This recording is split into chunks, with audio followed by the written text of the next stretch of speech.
Hey everybody, it's time for a quick take on a video game that made quite an impact this weekend, Outriders, from the publishers behind the 2013 reboot of Tomb Raider, Square Enix, and the developers of Gears of War Judgment, People Can Fly.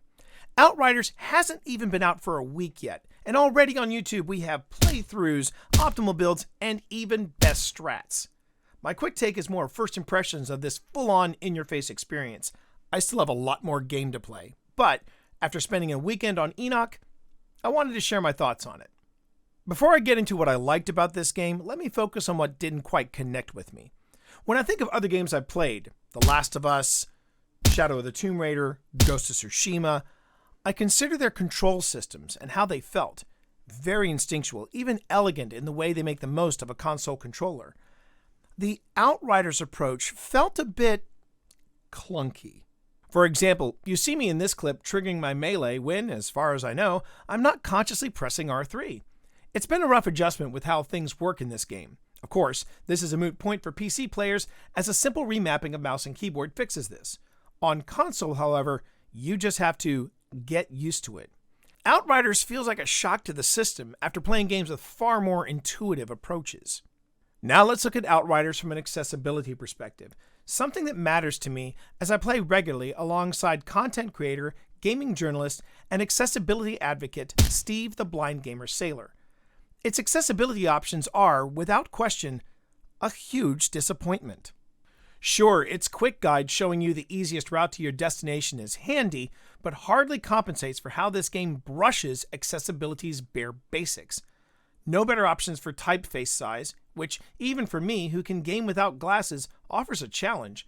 Contrast options that seem to apply to menus only, no proper aim assist, and limited remapping for console controllers is just the start of a long list of shortcomings.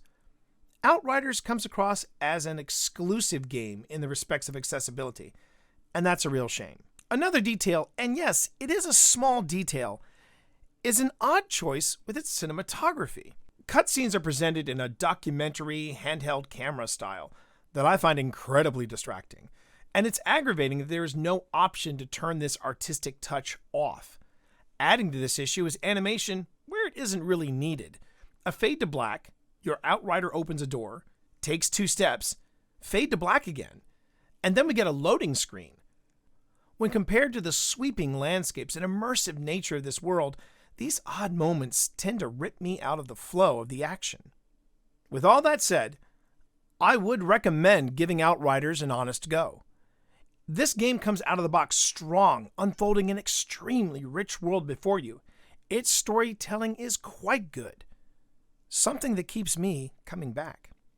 Unlike other games like The Witcher 3 Wild Hunt or Cyberpunk 2077, Outriders' side quests feel more connected to the main storyline, whether they concern the anomaly itself, your own story because you've been asleep for over 3 decades and you've missed a lot, or the stories of those that remain. I've been really impressed with the writing, so yeah, Outriders does offer an amazing experience with the world you're dropped into. As for the gameplay itself, this is truly one of the more gung-ho games I've played. The more aggressive your approach to hostile forces, the more you are rewarded in health. Unlike other combat and survival games that I've played, Outriders takes great joy in pushing you off the high diving board so you learn how to swim. If, however, Outriders combat feels overwhelming, you have the ability to change world tiers at the cost of higher level gear. As Pip and I leveled up with our world tiers, we found the enemies out of reach of our comfort zone and, let's be frank, skill level. We scaled back our world tier difficulty, and as we've gained confidence, we upped our next missions to higher tiers. That kind of approach and flexibility is refreshing and a really nice touch.